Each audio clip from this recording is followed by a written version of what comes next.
हम यहाँ पर बात करने वाले हैं क्रेब्स साइकिल की, जिसको टीसीए साइकिल भी बोलते हैं।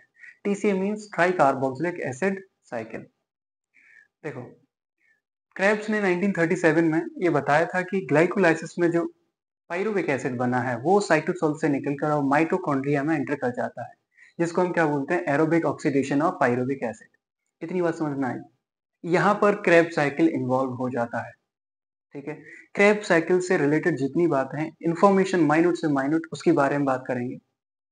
और आपको अगर क्रैब से रिलेटेड जो क्रैब्स का कंसेप्ट समझना है, कंसेप्चुअल नॉलेज चाहिए, तो आपको ये वीडियो पूरा देखना पड़ेगा। ओके, अगर आपने ग्लाइकोलाइसिस नहीं देखा है, you need to watch that video first. Okay, so let's start. हमारे पास में पाइरुविक एसिड बन चुका है। यहाँ पर कौन है, पाइरुविक एसिड। ठीक है, अब इस पाइरुविक एसिड में कौन कौन सी प्रोसेस होते हैं वो समझिए। यहाँ पर होता है आपका डीकार्बोक्सिलेशन, डीकार्बोक्सिलेशन एंड डिहाइड्रोजनेशन।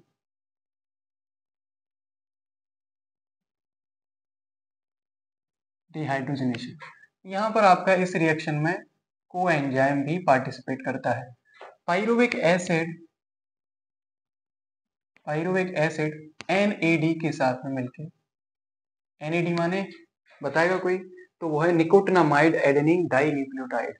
ठीक है, NAD के साथ में मिलके NAD2H बना लेता है। अभी समझा देते हैं इसको।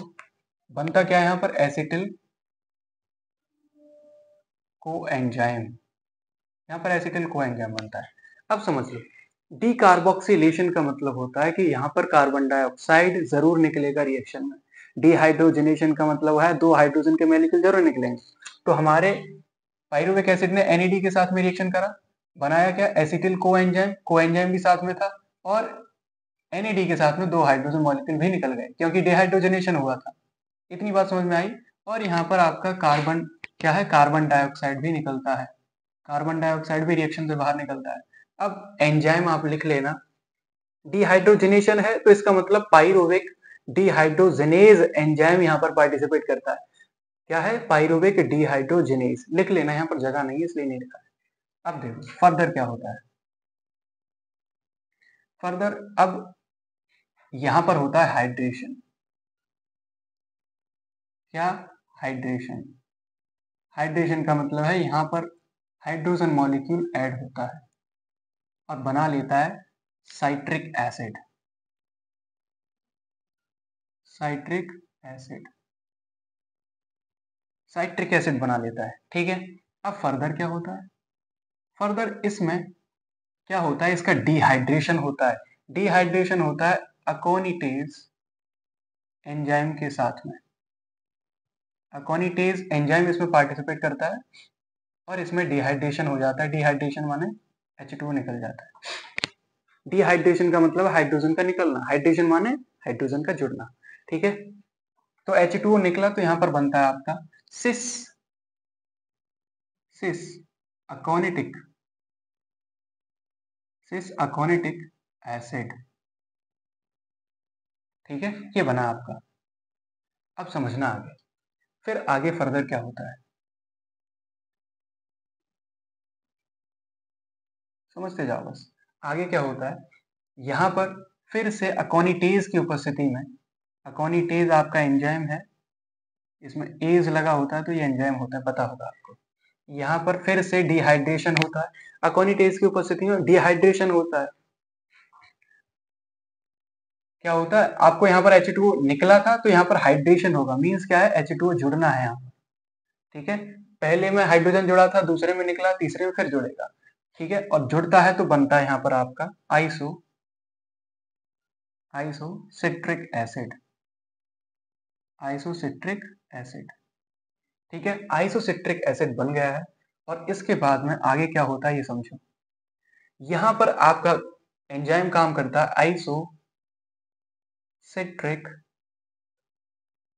डिहाइड्रोजनेज।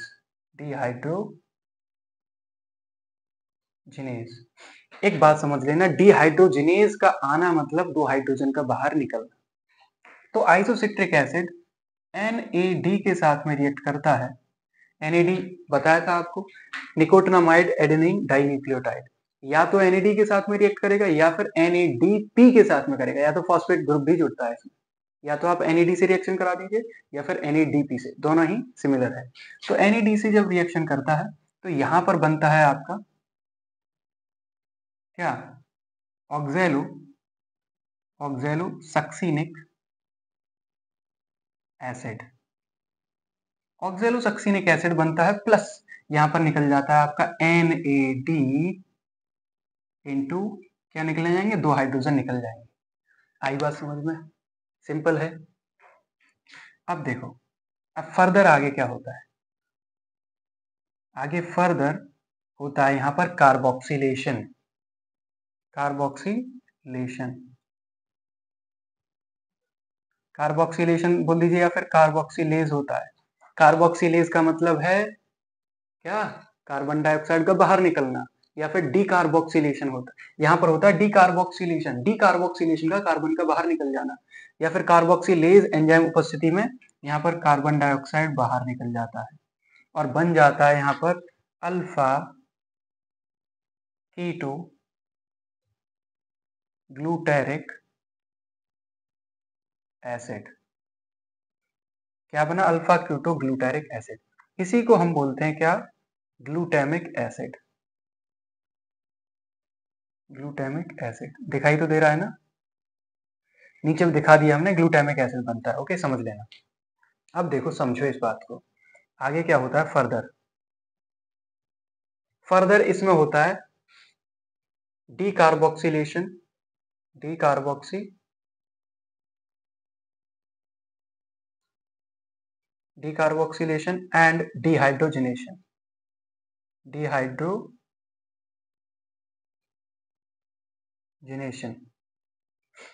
डीकार्बोक्सिलेशन होता है, डिहाइड्रोजनेशन होता है, ठीक है। मींस डिहाइड्रोजनेशन का फिर से मतलब 2 हाइड्रोजन निकलेंगे। तो ये आपका किसके साथ में, NAD के साथ में फिर से क्या करता है, NAD के साथ में रिएक्शन करेगा और यहां पर NAD2H निकाल देगा। और डीकार्बोक्सिलेशन है मतलब क्या है, यहां से कार्बन डाइऑक्साइड भी बाहर निकलेगी। आ रही है बात समझ में? यहाँ पर एंजाइम कौन सा होगा, तो एंजाइम लिख लेना, यहाँ पर एंजाइम पार्टिसिपेट करता है अल्फा कीटो, अल्फा मत लिखना, खाली keto glutaric, keto glutaric dehydrogenase, dehydro, ठीक है। इधर इधर पार्टिसिपेट करता है, ठीक है, उधर तो लिख दिया है हमने। अब बात आती है कि अच्छा तो बताओ यहाँ पर बनता क्या है, तो यहाँ पर बनता है आपका, यहाँ पर बनता है आपका सक्सीनिल, सक्सीनिल कोएंजाइम। यहाँ पर बनता है आपका सक्सीनिल कोएंजाइम। ओके, क्या बना, सक्सीनिल कोएंजाइम। फर्दर क्या होता है समझिए, आगे फर्दर क्या होता है, सक्सीनिल, यहाँ पर एक एंजाइम प्रेजेंट होता है जिसका नाम है सक्सीनिल, सक्सीनिल थियोकाइनेज की उपस्थिति में, थियोकाइनेज की उपस्थिति में, सक्सीनिल थियोकाइनेज की उपस्थिति में यहाँ पर ये रिएक्ट करता है किसके साथ में, GDP के साथ में। अब GDP क्या है बोलोगे, GDP क्या है, तो GDP है ग्वानिन डाइफॉस्फेट के साथ मिलकर ये क्या करता है, यहाँ पर GTP बनाता है, मींस ग्वानिन ट्राइफॉस्फेट, और ग्वानिन ट्राइफॉस्फेट बना लेता है और यहाँ पर बनाता है ये सक्सीनिक, सक्सीनिक एसिड, ठीक है। ध्यान रखना, सक्सीनिल जब, सक्सीनिल को एंजाइम जब आगे जाता है, सक्सीनिल है ये, सक्सीनिल को एंजाइम जब आगे जाता है तो इसको थोड़ा क्या करा जाता है, हाइड्रेट करा जाता है, मीन्स यहाँ पर H2O भी जुड़ा होता है और फॉस्फेट ग्रुप भी। यहाँ पर H2O जुड़ा हो सकता है या फिर ऑर्थोफॉस्फोरिक एसिड भी जुड़ा हो सकता है, H3PO4 भी लिख सकते हैं आप, ठीक है, दोनों का मतलब एक है। सक्सीनिक एसिड बन गया। अब सक्सीनिक एसिड आगे क्या करता है समझो, सक्सीनिक एसिड आगे सक्सीनिक, समझते जाओ बस, सक्सीनिक डिहाइड्रोजिनेज, डिहाइड्रोजिनेज की उपस्थिति में यहां पर रिएक्शन करता है किसके साथ में, समझते जाओ समझते जाओ, FAD के साथ में। FAD क्या है, फ्लेविन एडेनिन डाइन्यूक्लियोटाइड। FAD के साथ में रिएक्शन करता है और पता है डिहाइड्रोजनेशन का मतलब दो हाइड्रोजन निकलेंगे ही निकलेंगे, तो निकाल दो FAD इंटू दो हाइड्रोजन निकलेंगे, निकल गए, दो हाइड्रोजन निकले तो आगे बनता है आपका फ्यूमेरिक एसिड, फ्यूमेरिक एसिड। आई बात समझ में। नेक्स्ट चलते हैं फिर, नेक्स्ट आपका आगे पहुंचते हैं, डोंट वरी। नेक्स्ट आपका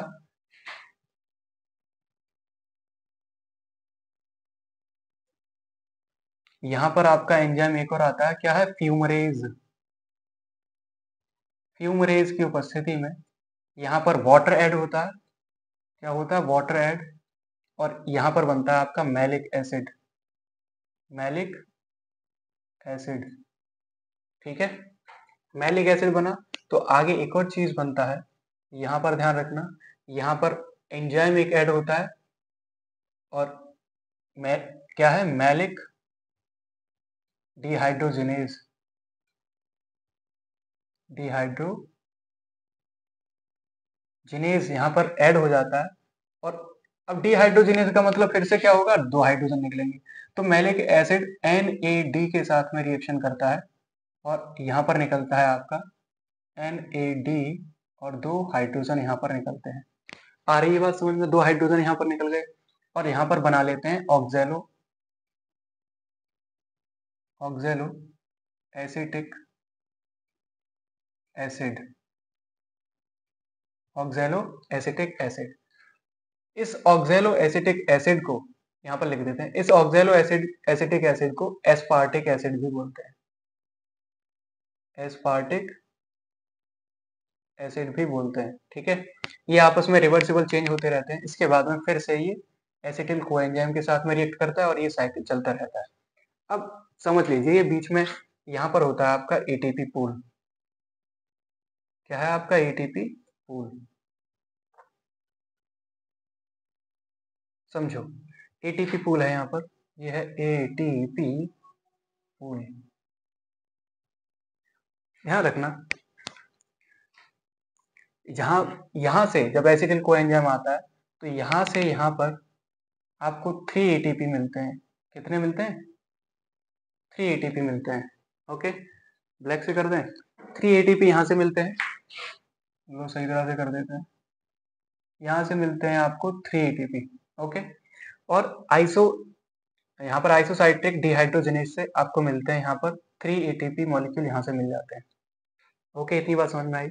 अब एक और बात समझ लो, यहाँ से जैसे ही आप जाते हैं तो ये वाला आपका अल्फा कीटो ग्लूटेरिक डिहाइड्रोजनेज के पास से यहाँ से मिलते हैं आपको, यहाँ से भी 3 मॉलिक्यूल्स मिलते हैं, कितने मिले, 3 मॉलिक्यूल।